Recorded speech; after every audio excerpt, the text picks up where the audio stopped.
નમસ્કાર, આપ જોઈ રહ્યા છો ન્યૂઝ 18 ગુજરાતી। હું છું સિદ્ધાર્થ ધોળકિયા। મહત્વના સમાચાર। ખેડૂતોના હિતની અંદર સરકાર દ્વારા એક ખૂબ જ મહત્વનો અને મોટો નિર્ણય લેવામાં આવ્યો છે। ભારતીય કિસાન સંઘની રજૂઆત અને પુરવઠા વિભાગ દ્વારા ખરીદીના સ્ટોકમાં વધારો કરવાની માંગ બાદ મુખ્યમંત્રીએ આ સમગ્ર મામલે હસ્તક્ષેપ કરીને એક મોટો નિર્ણય લીધો છે।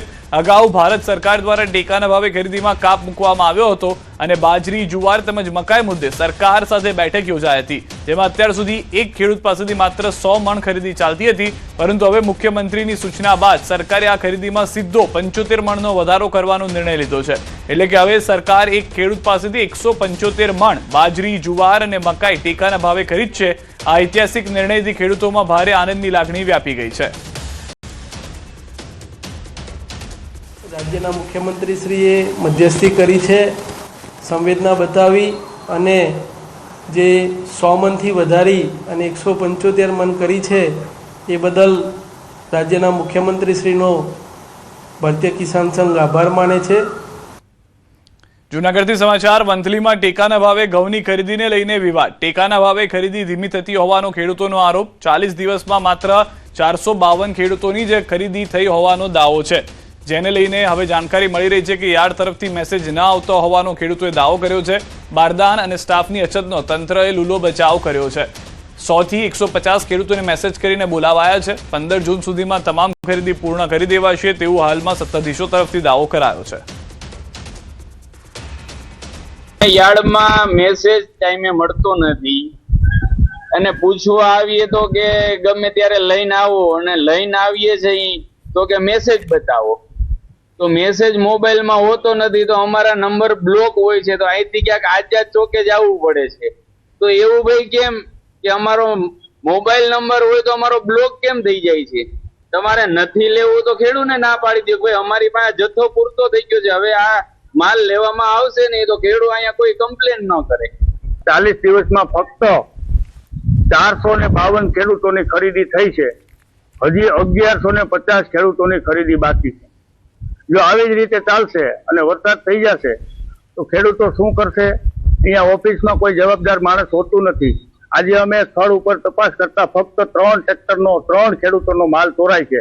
જો આવી જ રીતે કરશે તો જન્માષ્ટમી સુધીમાં પણ આ ખરીદી પૂરી ન થાય, જેનાથી ખેડૂતો બહુ હેરાન પરેશાન છે। અહીંયા કોઈ પૂછવા આવે તો કોઈ વ્યાજબી જવાબ પણ આપતું નથી અને ખરીદી પણ હું જ કરું છું અને સપોર્ટ સ્ટાફ મારે છે, પણ જરૂરિયાત બી છે હજી સપોર્ટ સ્ટાફની। અને બારદાનની પહેલા હતા નહીં, અત્યારે બારદાન આવી ગયા છે। 10,000 બારદાન બીજા આવે છે 2 દિવસ પહેલા, અને અત્યારે ખરીદી ચાલુ જ છે અને દરરોજના 100 થી 150 મેસેજ બોલાવીએ છીએ, એટલે અમારી ગણતરી છે ત્યાં સુધી 15 તારીખ સુધીમાં બધું પૂર્ણ થઈ જશે। ભરૂચમાં ડબલ મર્ડરની ઘટનાથી ચકચાર। માતા પુત્રીની હત્યા, પરિવારના સભ્ય પર શંકા। વોહરવાડ અને કોઠી વિસ્તારમાં 2 સ્થળે હુમલો થયો છે। 2ના મોત અને 1 ગંભીર હાલતમાં હોસ્પિટલમાં છે। ભરૂચ શહેરમાં ડબલ મર્ડરની ઘટનાએ ભારે સનસનાટી ફેલાવી દીધી છે।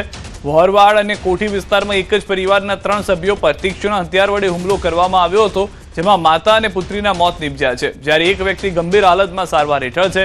પ્રાપ્ત માહિતી મુજબ જૈનુલભાઈ જનોરવાલા તેમના વેવાઈ અબ્દુલ હુસેન અને વેવાણને મળવા વોહરવાડ વિસ્તારમાં આવેલા તેમના નિવાસ સ્થાને ગયા। આ દરમિયાન અચાનક હુમલો થતા જૈનુલભાઈ જનોરવાલા અને શહેનાઝબેનને ગંભીર ઈજા પહોંચી હતી। સારવાર દરમિયાન શહેનાઝબેનનું મોત નીપજ્યું છે, જ્યારે જૈનુલભાઈને ગંભીર હાલતમાં હોસ્પિટલમાં ખસેડવામાં આવ્યા હતા। તો રાજ્યમાં કાયદો અને વ્યવસ્થાના જાણે કે લીરે લીરા ઉડી ગયા છે। આરોપીઓ મન ફાવે ત્યારે આવે અને હત્યા કરીને ફરાર થઈ જાય છે। છેલ્લા 4 દિવસમાં ડબલ મર્ડરની 3 ઘટના સામે આવતા ચકચાર મચી ગઈ। ભરૂચમાં આજે ડબલ મર્ડરની ઘટના સામે આવી। વોહરવાડ અને કોઠી વિસ્તારમાં માતા પુત્રીની હત્યાથી હાહાકાર મચી ગયો। આ તરફ મોરબીના ટંકારામાં ગઈકાલે કાકા અને ભત્રીજાની ઘાતકી હત્યા થઈ હતી। મેઘપર ઝાલા ગામ એક જમીન માપણીના પ્રશ્ને ખૂની ખેલ ખેલાયો હતો, તો થોડા દિવસ પહેલા સુરતના સિંગણપુરમાં ડબલ મર્ડરની ઘટનાથી ચકચાર મચી ગઈ હતી। મોડી રાત્રે ચાની હોટેલે 2 મિત્રો ચા પીવા ગયા હતા, તે દરમિયાન સામાન્ય બાબતે અન્ય યુવકો સાથે ઝઘડો થયો અને તે સમયે ખૂની ખેલ ખેલાઈ ગયો। 10 થી 15 જેટલા યુવકોએ હથિયારો સાથે બંને મિત્રો પર હુમલો કર્યો, જેમાં બંનેના મોત નીપજ્યા।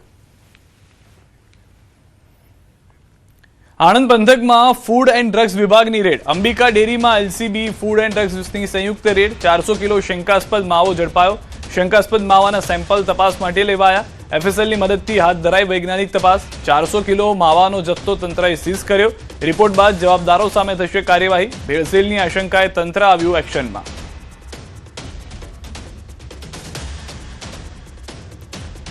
વલસાડ નજીક એક સાથે 8 વાહનોની ટક્કર. નેશનલ હાઈવે 48 પર સર્જાયો છે અકસ્માત. પારનેરા ગામ નજીક નેશનલ હાઈવે 48 પર ઓવરબ્રિજ પર બની છે ઘટના. આગળના વાહને અચાનક બ્રેક મારતા 8 વાહન અથડાયા. વાહનોમાં સવાર તમામ લોકોનો ચમત્કારિક બચાવ. બનાવમાં 4 વાહનોમાં મોટું નુકસાન થયું. ઘટનાને પગલે નેશનલ હાઈવે પર ટ્રાફિક જામ સર્જાયો. વડોદરાથી સમાચાર. મહાનગરપાલિકાની ઘોર બેદરકારી સામે આવી છે. ખુલ્લી ગટરમાં ઘોડી ખાબકતા અફરાતફરી. ખિસકોલી સર્કલ પાસે બન્યો છે બનાવ. ફાયર વિભાગની ટીમને કરાઈ છે જાણ. વરસાદી કાંસના તૂટેલા ઢાંકણાના કારણે બની છે દુર્ઘટના. જેસીબી મશીનથી ઘોડીને બહાર કાઢવામાં આવી. ઘોડીનો ચાલક રોડ પર પડતા સદનસીબે બચી ગયો. વીએમસીની બેદરકારી સામે સ્થાનિકોમાં રોષ. તો દ્રશ્યો પણ આપ જોઈ રહ્યા છો. હાલમાં સમગ્ર કામગીરી કરવામાં આવી રહી છે. વારંવાર વીએમસીની બેદરકારી જે જોવા મળતી રહેતી હોય છે અને ફરી એક વખત તેવું જ જોવા મળ્યું છે. હજી તો ચોમાસું શરૂ નથી થયું એ પહેલા આવી ઘટનાઓને કારણે લોકો ચિંતિત છે કે વડોદરાના રસ્તા પરથી પસાર થવું કેટલું સુરક્ષિત. થોડા સમય પહેલા એક માજલપુરમાં એક ભાઈ હતા, એ ગટરના ઢક્કરનું ઢક્કન નતું એટલે અંદર પડી મરી ગયા. પછી એક અટલાદરામાં ગાય પડીને મરી ગઈ. અને આજે પાછું એક ઘોડો જે વરસાદી કાંસ હતો એનું ઢક્કન તૂટતું હતું, એની અંદર ઢક્કન નહીં હોય એટલે ઘોડો અંદર પડ્યો અને અંદર પડ્યો છે. 2-2.5 કલાક થયા, હજુ નીકળ્યો નથી. એટલે કોર્પોરેશનની ઘોર બેદરકારી. ક્યારે જાગશે કોર્પોરેશન ખબર નહીં. એમાં સ્થાનિક લોકોને બી કહેવામાં કે તમે બી જાઓ, જો અમને આવા ઢક્કન ખુલ્લા દેખાય તો કોર્પોરેશનને જાણ કરો. અમદાવાદથી સમાચાર. વિશાલા પાસે ભીષણ આગ. 8 ફાયર ફાઈટરની ગાડીઓ ઘટના સ્થળે. ફાયર બ્રિગેડે આગ પર કાબુ મેળવી લીધો છે. શાસ્ત્રી બીચ તરફ મેટ્રો ડેપો પાસે ઝૂંપડપટ્ટીમાં લાગી હતી આગ. ઘણા ઝૂંપડા આગની ઝપેટમાં આવી ગયા છે. સદનસીબે ઘટનામાં કોઈ જાનહાની નથી થઈ. આગ લાગવાનું કારણ અકબંધ છે. અમદાવાદમાં વિશાલાથી ગ્યાસપુર ભાટા જે કે વિસ્તાર કહેવામાં આવતો છે તેની અંદર અનેક ઝૂંપડાઓમાં છે તેમાં આગ લાગી હતી અને ફાયર વિભાગની ટીમ હાલ અહીં પહોંચી છે અને આ જે ઝૂંપડાઓ છે તેને આગ ઉપર જે કંટ્રોલ છે તે મેળવી લીધો છે, પણ અનેક ઝૂંપડાઓ છે તેને નુકસાન થયું છે. લોકો છે અહીં વાત કરવા છું. અહીંયા તું રહે છે, અહીંયા ક્યાં ઘટના બની આ રહી? હમણાં અડધો કલાક જેવા થઈ. અચ્છા, અને કયો વિસ્તાર કયો કહેવાય રહ્યો? હા, ગેસપુર કહેવાય. ગ્યાસપુર ભાટા કહેવાય. અને વિશાલા કેટલા અંદાજિત મકાનો છે એમાં જે ઝૂંપડાઓ છે? અંદાજે 60-70 જેવા મને આગ લાગી છે. તો સાહેબ હું અંદર હતો, નદીમાં રેતી ચારતો હતો. અચ્છા. અને અંદરથી આગ લાગતા ભારી તો બહાર દોડ્યા અને અમે સામાન કાઢવા લાગ્યા. અચ્છા. આ લોકોનો કેટલા લોકો હશે અમારા લોકો? અહીંયા તો ખાસા પબ્લિક છે, લગભગ આ તો 200-300 માણસના ઝોપડા હરગી ગયેલા છે. આ પ્રકારની આગ છે તે લાગી હતી. તે પ્રકારના દ્રશ્યો જે આપ બતાવી રહ્યો છું કે ફાયરની ટીમ પહોંચી છે. મેજર કોલ જાહેર કરાયો હતો. મોટી સંખ્યામાં લોકો પણ અહીં પહોંચ્યા છે. ફાયરની ટીમ પણ અહીં પહોંચી છે અને ફાયર દ્વારા સંપૂર્ણ રીતે આગને કંટ્રોલ મેળવવાની કોશિશ અહીં હાલ છે કરવામાં આવી છે. દ્રશ્યોમાં પણ બતાવવાનો પ્રયાસ કરીશ કે જે 40 થી 50 થી પણ વધુ જે ઝૂંપડાઓ છે તેને આગ લાગી હતી. હાલ આગને સંપૂર્ણ કંટ્રોલ છે. કોઈ પ્રકારની જાનહાની નથી તે પ્રકારના સમાચાર હાલ અહીં મળી રહ્યા છે. પ્रणव पटेल अहवाल न्यूज 18 अहमदाबाद. तकरीबन 3:08 के आसपास फायर कंट्रोल में कॉल मिला था कि झुग्गी झोपड़ी में आग लगी है. तकरीबन 200 झोपड़ियाँ यहाँ पे है और इमीडिएटली जो फायर व्हीकल्स होते हैं, गजराज होते हैं, उनको रवाना किए गए साइट पे और 10 मिनट के अंदर हमारे फायर व्हीकल्स यहाँ पे आ गए थे और अभी भी कामगिरी चल रही है. पॉकेट्स में फायर है पर 4 साइट से हमारे 8 गजराज और बाकी व्हीकल्स अभी अवेलेबल है जो फायर फाइटिंग कर रहे हैं. सर कोई मेजर कॉल या मेजर कोई इंजर्ड कुछ है? आप देखेंगे कार की विस्तार काफ़ी बड़ा था लेकिन इसमें हताहत किसी को नहीं हुआ है. ओनली जो झोपड़ियाँ थी वो जली है, बाकी किसी का नुकसान नहीं. कुछ સુરતના કામરેજમાં માનસિક તણાવમાં એક વ્યક્તિએ ઝેરી દવા પી આત્મહત્યાનો પ્રયાસ કર્યો, પરંતુ પોલીસની સમયસૂચકતા અને સાથે ઝડપી કામગીરીના કારણે તેનો જીવ બચી ગયો. ઇમરજન્સી કોલના આધારે પોલીસ પહોંચી હતી ત્યારે એપાર્ટમેન્ટના 7મા માળે આવેલા ફ્લેટનો દરવાજો અંદરથી બંધ હતો. ત્યારબાદ પોલીસે જોખમ ખેડીને બાજુના ફ્લેટ મારફતે બારીથી અંદર પ્રવેશ કર્યો હતો. પોલીસે તરત જ તેને અટકાવી સમજાવટ કરી અને પરિસ્થિતિ નિયંત્રણમાં લીધી હતી. ત્યારબાદ ટીમે તેને સુરક્ષિત રીતે નીચે ઉતારી હોસ્પિટલ ખસેડ્યા. જે સમયસર સારવારમાં હતા તેમનો જીવ બચી ગયો. પોલીસની કામગીરીને કારણે એક મોટી દુર્ઘટના ટળી હતી અને સ્થાનિકોએ પણ ટીમની પ્રશંસા કરી હતી. અમદાવાદ મેટ્રો રેલ પ્રોજેક્ટને લઈને મોટા સમાચાર. ફેઝ 2A ને મંત્રીમંડળે મંજૂરી આપી છે. કોટેશ્વર રોડથી એરપોર્ટ કોરિડોરના ફેઝને મંજૂરી.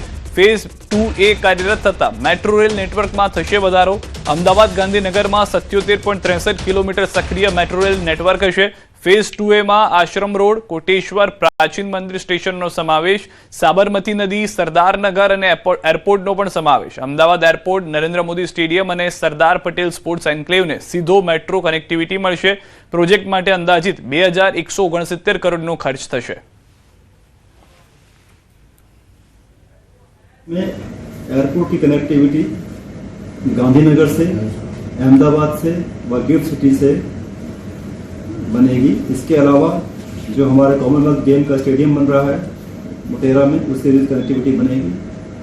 जो नए कॉम्प्लेक्सेस साबरमती रिवर के आसपास डेवलप हो रहे हैं और जो पुराने रेजिडेंशियल इलाके, जो सरदार नगर वाला इलाका है, इन सबको भी मेट्रो कनेक्टिविटी मिलेगी।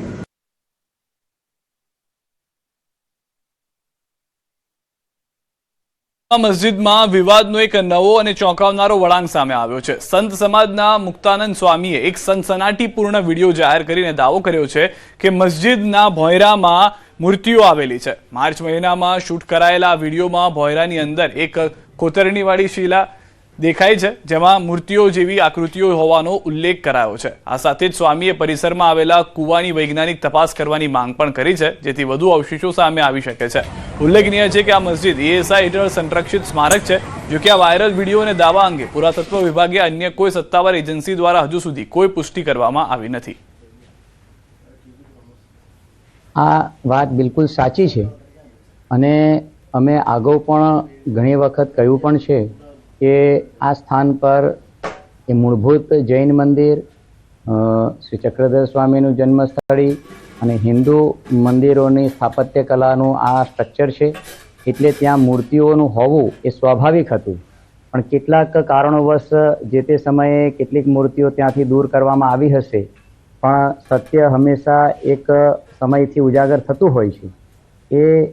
એ ઉદ્દેશથી ક્યાંક ને ક્યાંક આ પ્રતિમાઓ ભોંયરાના જે રૂમનો જે ભાગ છે એમાંથી મળેલી છે।